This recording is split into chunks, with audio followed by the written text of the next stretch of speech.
Hi there, Vuthy. So I see that your exam is coming up this week, so let's see how ready you are. The first essay is food, local food, and if it's better for the economy and environment. So let's see what you said.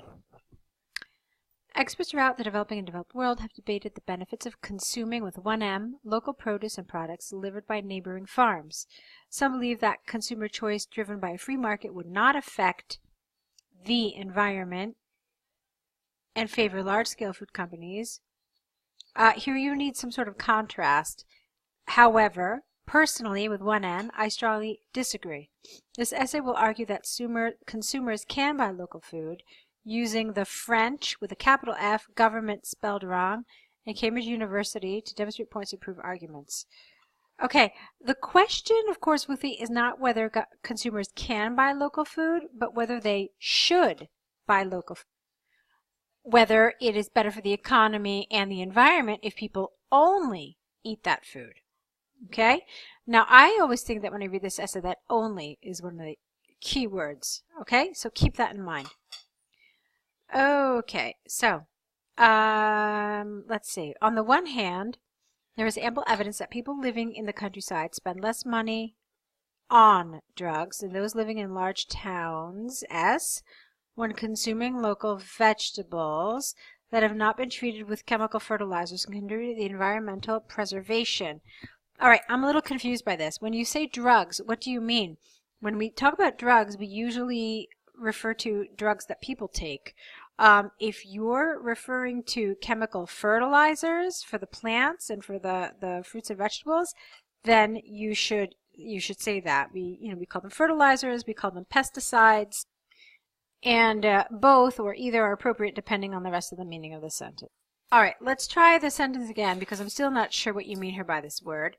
On the one hand, there is ample evidence that people living in the countryside spend less money on something than those living in large towns.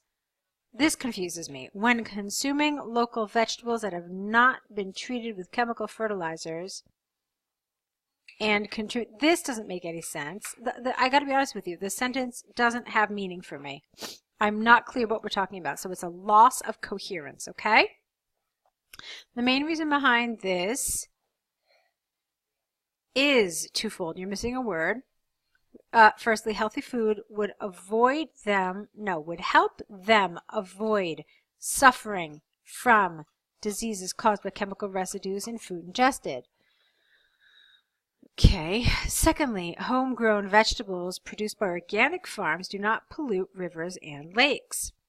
For example, recent empirical research by the French government demonstrated that 80% of seniors located in rural areas are living 10 years longer than average and would rely on local farms to protect their regions. Rely. Get rid of the would. Therefore, it is conclusively clear that consuming organic foods from local areas, would reduce medical costs, of households, and support environmental gestures protecting local areas. All right, let's talk a little bit about what the problem with this is. I think I understand what you're saying here. So you did actually mean drugs. And the point that you're trying to make here, from what I understood in this paragraph, is that because if we support eating local foods, and specifically you talked about organic foods, then what happens is people are healthier, and as a result, they spend less money on medicine.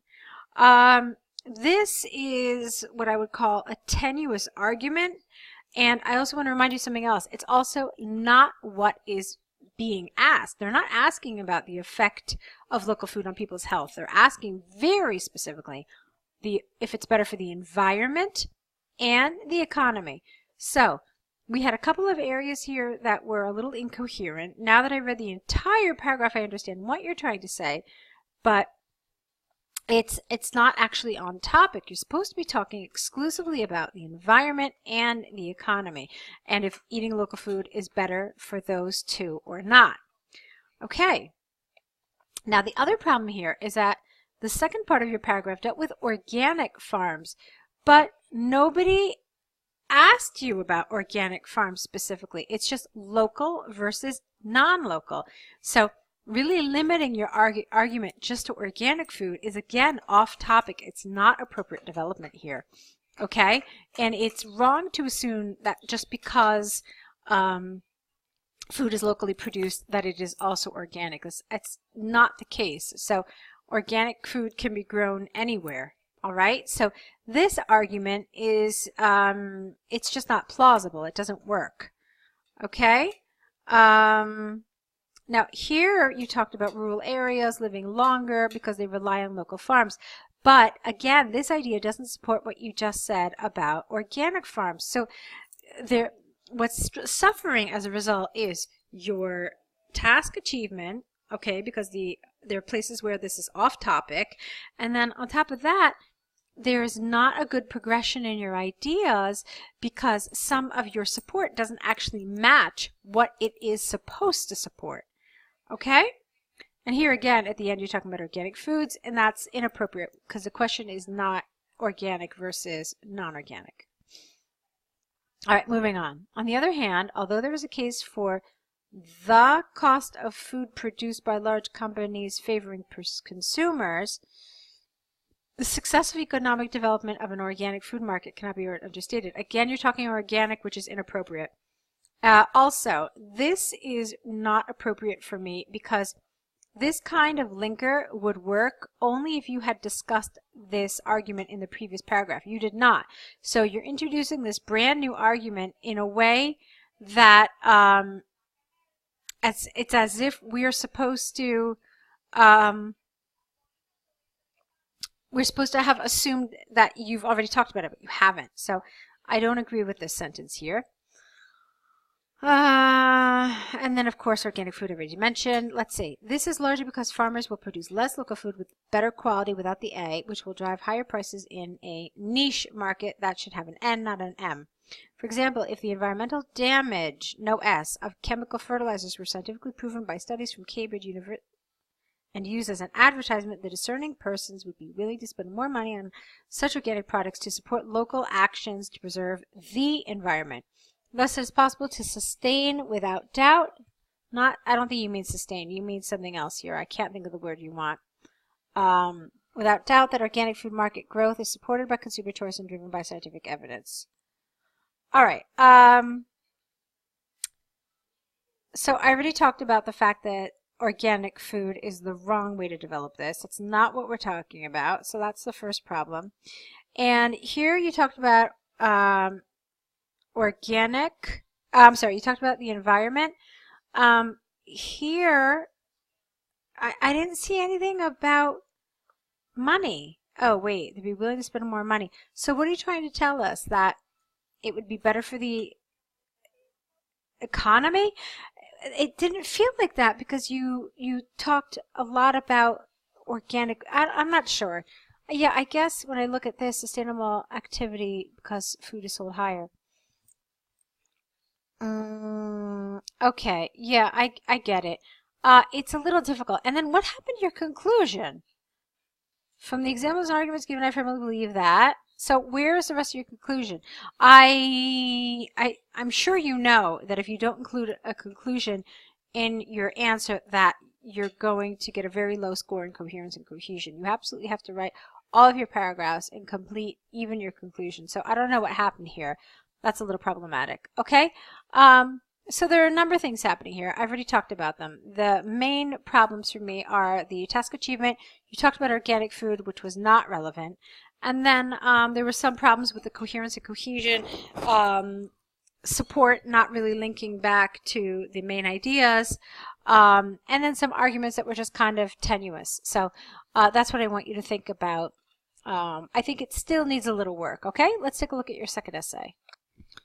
Okay, now let's take a look at the letter to Albion. Let's see what you said. Dear Madam Sir, rather. We usually say Sir, Madam, by the way. I'm writing to you following my absence at the exam which took place last week. I would like to express my sincere apologies for the non-justification provided that day. Okay, that's a little awkward. We don't say non-justification provided that day. It's not that you provided a non-justification, it's that you didn't provide something you should have. So let's change it around a little bit. I would like to express my sincere apologies for failing to submit justification. Okay, that would have probably been better here. As a way of introduction, my name is Vuthy Pin. I am currently identified with the student number this, and I am replying to the case number this to provide evidence, singular, of my incapacity to attend the exam last week. Change around your word order. This is largely because I was not feeling well in the morning when I was waking up and I decided to go to the doctor given my headache. All right, that's a little awkward again, so let's fix it. I don't like the this here. I understand that you're talking about the incapacity, but it's a little too vague. So, it would have been better if you had something more like, the situation occurred when I was not feeling well in the morning, upon waking up, and I decided to go to the doctor, regarding my headache. He was the one who prescribed me drugs and told me to stay at home and rest in order to avoid any possible accident due to my dizziness. Okay. I have his prescription and a note signed by him explaining why I could not attend the exam in the afternoon. All right. Now, it's a little better like that with the changes, but it's still a little awkward because you tell me you're not feeling well, and you tell me all this stuff, and then you say you have a headache, and then you say you have a dizziness. So I would have just rephrased things a little bit to make it a little more natural. So the situation occurred when I woke up in the morning with a headache and dizziness, and I decided to see my doctor. Okay? And then the rest of it makes sense. Okay? But to say everything you did and then why you did it just felt a little weird to me. Okay, now that I have fully recovered, I would like to pass a final assessment whenever you think you would be able to organize it. However, if you think it cannot be done due to its length, I'm also willing to transform this exam as additional smaller tests which can be done throughout the week. I am flexible enough to adjust to your best convenience given that I wish to validate it for the validation of my graduation. Or that's a little awkward, validate for validation. There was a better way to say it. There were many better ways to say this. I would like you to try an alternate way. I'm looking forward to hearing from you when I would be available for any further information that you may require. Best regards. Okay, so you did something I liked. You actually gave resolutions. Most people only give one resolution, which is obviously not enough because it's plural here. You obviously want more than one. You did that, so congratulations. This is something that most people miss. One thing, however, that you did do wrong is your closing. Your letter started, "Dear Sir, Madam," which means that you have to finish it with "yours faithfully." It's a convention of letter writing. When we don't know the name of the person we are writing to, we have to sign off with "yours faithfully." Also, please remember that there is a comma at the end, so include it. Okay, Vuthy? So I want to see you correct these essays, return them back to us corrected, add to your error correction list, and of course, write us a new set of essays. Okay, we're here, we're waiting for them, so go ahead and get them started. Good luck.